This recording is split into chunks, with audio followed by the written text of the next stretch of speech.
Existimos en un mundo caótico, lleno de odios, miedos y angustias. Se hace urgente volver a Jesús, volver al Evangelio, volver al mensaje de bienestar y de esperanza, volver al amor a Dios, al amor propio, al amor por el otro. Teo Cotidiana.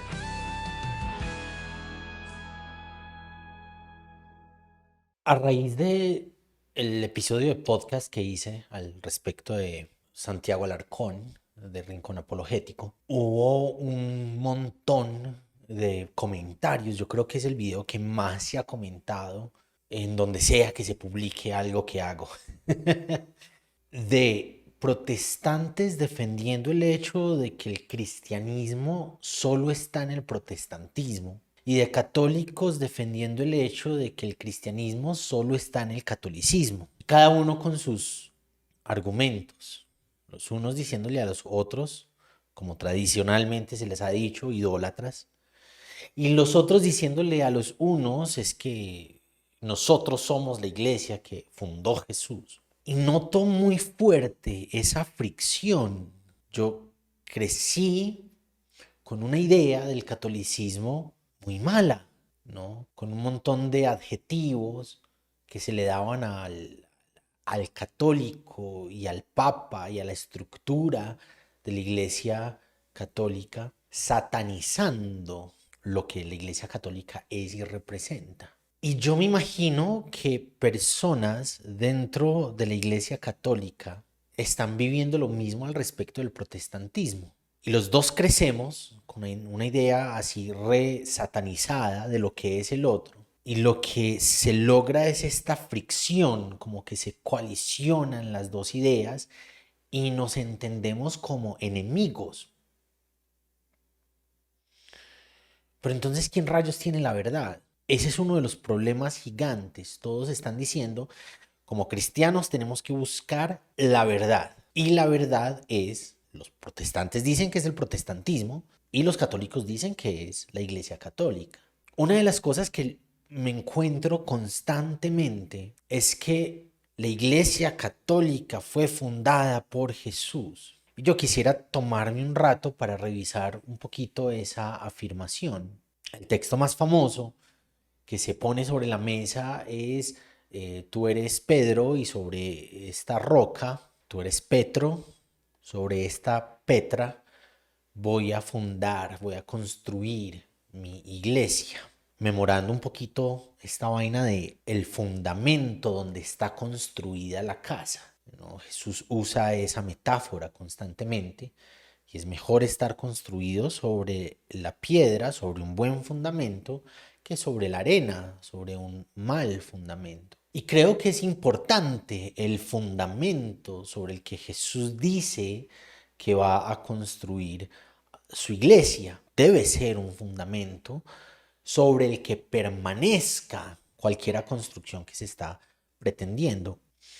El asunto es que Pedro no fue católico, Pedro era un judío. Los primeros brotes de la iglesia, de lo que en ese momento en la idiosincrasia es considerada la asamblea de los seguidores de Jesús, porque suele ocurrir que nosotros agarramos la forma en que nosotros concebimos un concepto y lo intentamos aplicar a todas las épocas. Entonces, iglesia en tiempos de Jesús no equivale a la forma en que nosotros hemos aprendido la idea de iglesia. Para nosotros la iglesia es esta construcción, esta estructura, no solo física, sino burocrática, a la que pertenecemos y que tiene un orden, un cronograma, tiene como una organización de quiénes hacen qué, a quienes les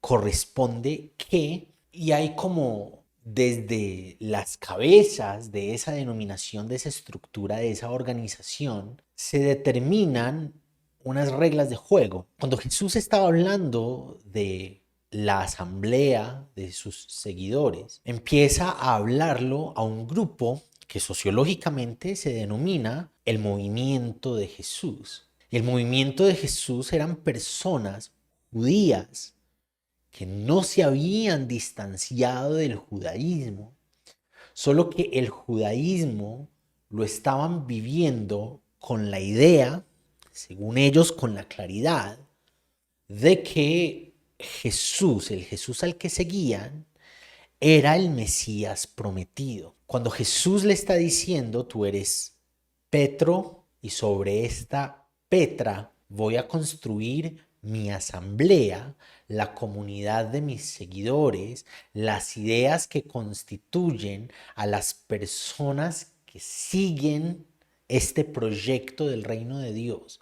Se lo estaba diciendo a un judío practicante que pertenecía al movimiento de Jesús. Todavía no hay una iglesia. Y si lo hubiese, si podemos denominar eso como eclesía, no era el catolicismo, era judaísmo practicante con una vertiente muy específica. Somos judíos que creemos que en Jesús se cumple la promesa de los profetas, que los profetas dan al pueblo judío, de que Él es el Mesías. Va a haber un Mesías. Dios va a levantar a alguien que va a representar su gobierno, sus valores, su corazón, su voluntad. Y entonces, mientras Jesús está vivo, este movimiento está siguiéndolo. Cuando Jesús muere, hay zozobra, hay miedo, hay tristeza. Nosotros creíamos, decían los discípulos del camino de Maús, creíamos que ese era en su idea, mientras entendían que Jesús estaba muerto, se desilusionaron, perdieron la esperanza. La idea de que Él era el Mesías se sostuvo mientras Él estuvo vivo. Cuando lo mataron, hay una duda. Ya no se cree que Él es. Ya las personas vuelven a sus casas, se van por los caminos para seguir con sus normalidades, porque ya se murió el que creímos que era. Y cuando Jesús resucita, hay una resurrección de las esperanzas, hay una resurrección de, Él es. Hay una experiencia renovada al respecto de Jesús y del proyecto del reino de Dios. Y Jesús, según la tradición, según la fe, asciende y se empieza a constituir los primeros brotes comunitarios de lo que se podría llamar iglesia. Y esos primeros brotes comunitarios fue una secta judía. No es el catolicismo, claramente no es el protestantismo. El protestantismo es posterior a la era católica. El protestantismo surge como una idea de reforma dentro de la iglesia que no se dio dentro de la iglesia católica. Entonces, que se dividió de la iglesia para levantar otras estructuras, otras burocracias, bajo unos parámetros doctrinales en contraposición a lo que en el siglo XVI y desde unos siglos anteriores era la Iglesia Católica. Interesantemente, nosotros hoy, desde el protestantismo, queremos sostener que la Iglesia Católica sigue siendo eso en contra de lo que Lutero levantó la voz. Lutero siendo católico, porque Lutero no creo que haya dejado de ser católico en algún momento. Desde la iglesia hubo una separación, pero desde su corazón él pertenece aún y quiere que haya un cambio importante dentro de la iglesia.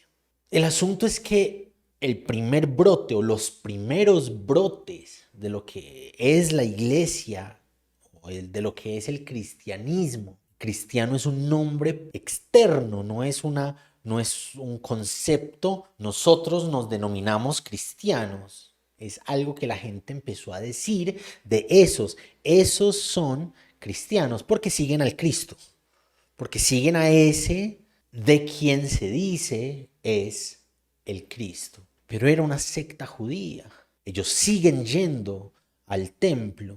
Santiago, San Jacobo, San Jaco, que es el hermano de Jesús, que es pastor de una de las comunidades, se le reconoce en el judaísmo de Jerusalén como alguien muy piadoso, como un judío muy piadoso. Judaísmo de la línea de que Jesús es el cumplimiento mesiánico de Dios para los judíos. Incluso hay fuentes externas a la Biblia, claro está, que cuentan que habían personas dentro del judaísmo que creyeron que la caída del templo de Jerusalén en el 70 se dio por la fricción de algunos sacerdotes en contra de Jacobo, de San Jacobo, de San Jaco, Santiago, que posiblemente llevaron a Santiago a la muerte. Al parecer habían algunos sacerdotes que no lo querían mucho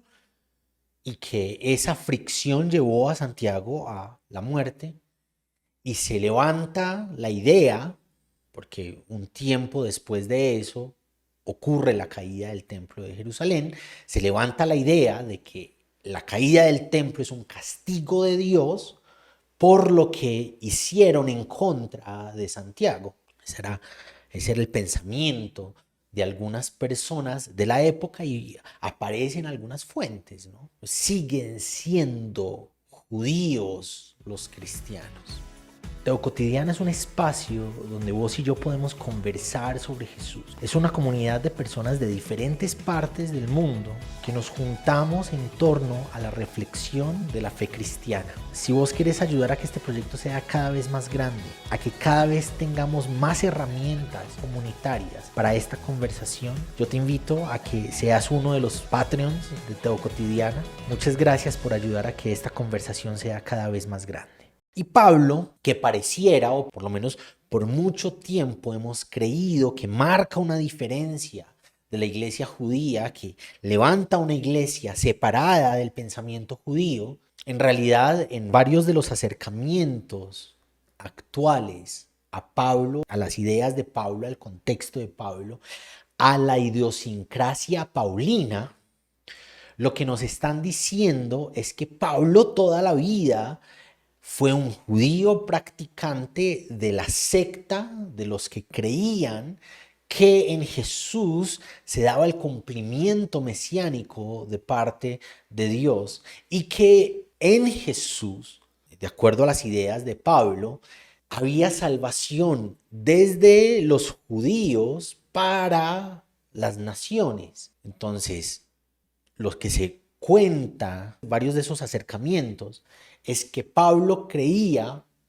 que para que al fin llegara la promesa escatológica en la que todo el cumplimiento mesiánico se iba a llevar a cabo, era necesario que hubiese seguidores de Jesús de otras naciones para que se cumpliera esta idea de que iban a ser el Mesías y que los judíos iban a ser un referente de salvación para las naciones. Entonces Pablo en realidad no es alguien que se separa del judaísmo para ser cristiano. Es alguien que dentro del judaísmo comienza a seguir la línea, la secta de que Jesús era el cumplimiento mesiánico.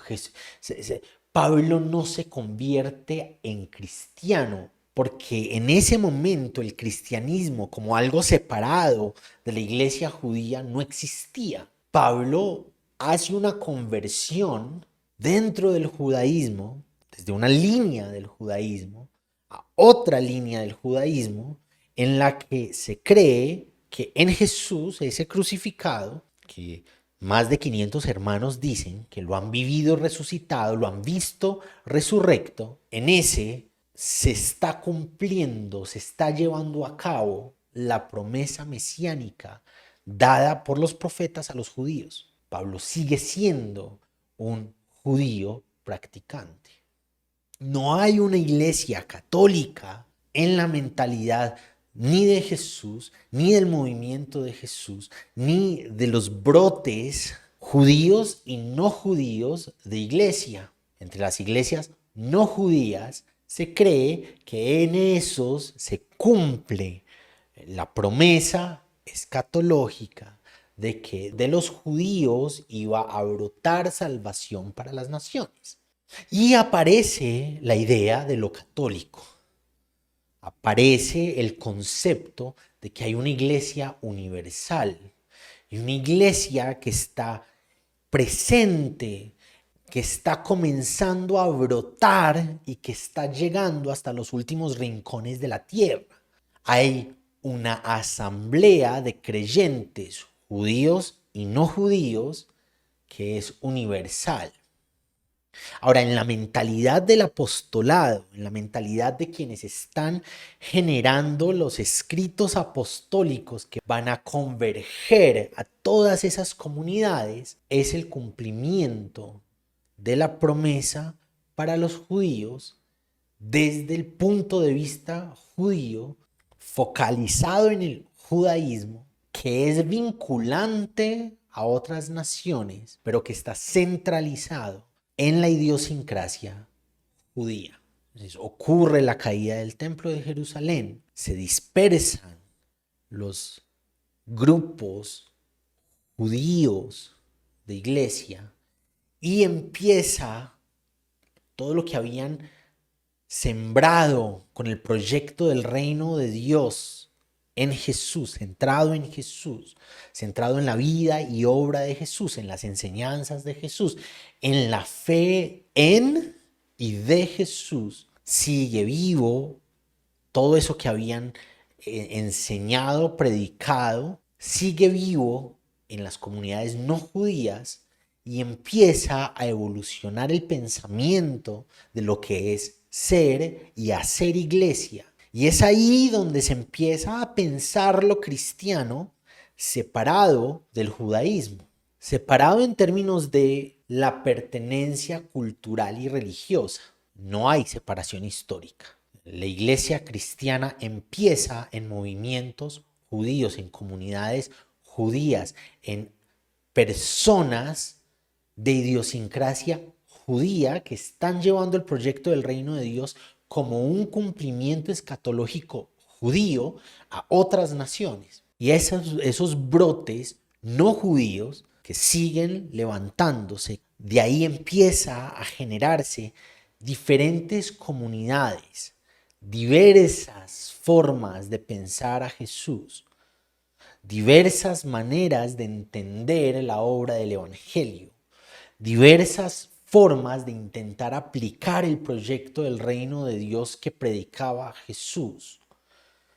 Hay tantas ideas alrededor de Jesús, se empieza a sincretizar con otras posibilidades de la época, que se empieza a buscar la manera de cercar en qué cree el cristianismo. En el siglo II aparecen los héroes de la defensa del cristianismo, argumentando en qué se cree y en qué no se cree y cómo se debe creer. Y es ahí donde empieza a acercarse, a estructurarse, a organizarse, a burocratizarse el sentido de ser cristiano en el siglo II. Y de ahí la iglesia toma rumbo, toma fuerza, empieza a ser una institución políticamente incidente. Diferentes representantes de la burocracia política empiezan a anexarse al cristianismo y entonces el cristianismo se convierte en un poder político. Pero ni el catolicismo ni el protestantismo nacen en Jesús o en los apóstoles o en las comunidades derivadas, nacientes del trabajo apostólico. En primera instancia es un brote judío que después llega a organizarse, a establecerse entre comunidades no judías, una institución que empieza a tener identidad, lejos del judaísmo. Ahora, el protestantismo nace en el siglo XVI o desemboca en el siglo XVI algo que viene dándose desde el siglo XIV por diferentes realidades sociales, económicas, políticas y religiosas. Hay diferentes autores que empiezan a hacer una crítica importante a la estructura de la Iglesia Católica en el siglo 14, 15, 16, lo que en ese momento era la iglesia. Y eso derivó en, gracias al contexto en el que existía Lutero, derivó en la impresión de sus ideas, que fue mandándole a sus amigos en diferentes partes, que expone de manera pública. Algunos historiadores cuestionan el hecho de que Lutero haya clavado en las puertas de la catedral sus 95 tesis, más bien piensan en el hecho de que esas 95 tesis fueron impresas y fueron enviadas a diferentes partes para ser consideradas. Y el protestantismo nace dentro de una realidad histórico, política, religiosa, económica, social. Pero ni el catolicismo hoy es lo mismo que era en el siglo XVI, ni el protestantismo hoy es lo mismo que era en el siglo XVI. Hay cambios importantes que han ocurrido en las doctrinas esenciales de ambas corrientes. Incluso es ingenuo creer que el cristianismo está dividido en dos corrientes. Cada una de esas corrientes tiene muchísimas ramas, muchísimas líneas de reflexión de lo cristiano. Los católicos tienen diferentes líneas de reflexión, diferentes escuelas de interpretación, y los protestantes tienen diferentes líneas de acción, diferentes escuelas de interpretación. El punto es que la verdad no es una estructura institucional, no es una denominación.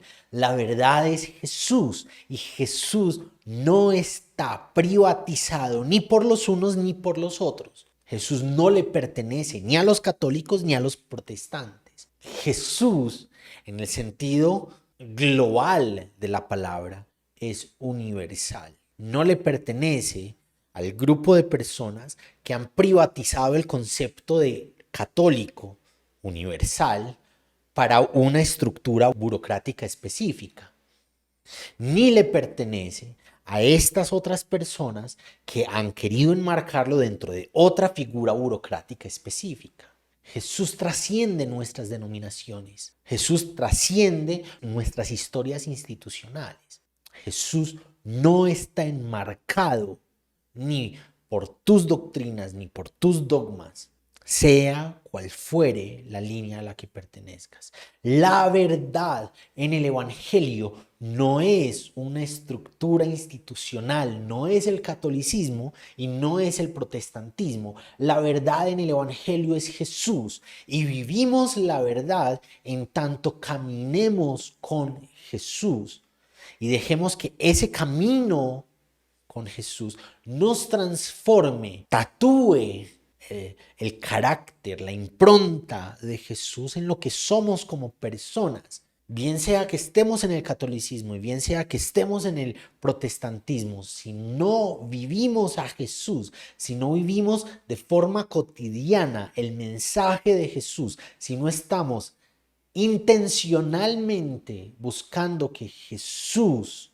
sea parte de nuestra vida, sea parte de nuestros pensamientos, de nuestros sentimientos, de nuestras emociones y de la forma en que nos comportamos, podemos pertenecer a cualquiera de las denominaciones, a cualquiera de las líneas católicas o protestantes, y no estamos viviendo la verdad del Evangelio. La verdad es Jesús, no tu denominación. La verdad es Jesús, no nuestros dogmas. La verdad es Jesús, no nuestra institución, no el catolicismo, no el protestantismo. Y bien sea protestante o bien sea católico, podemos vivir la verdad de Jesús cuando aprendemos a caminar con Él, cuando aprendemos a que su proyecto del reino de Dios se tatúe en lo que somos como personas.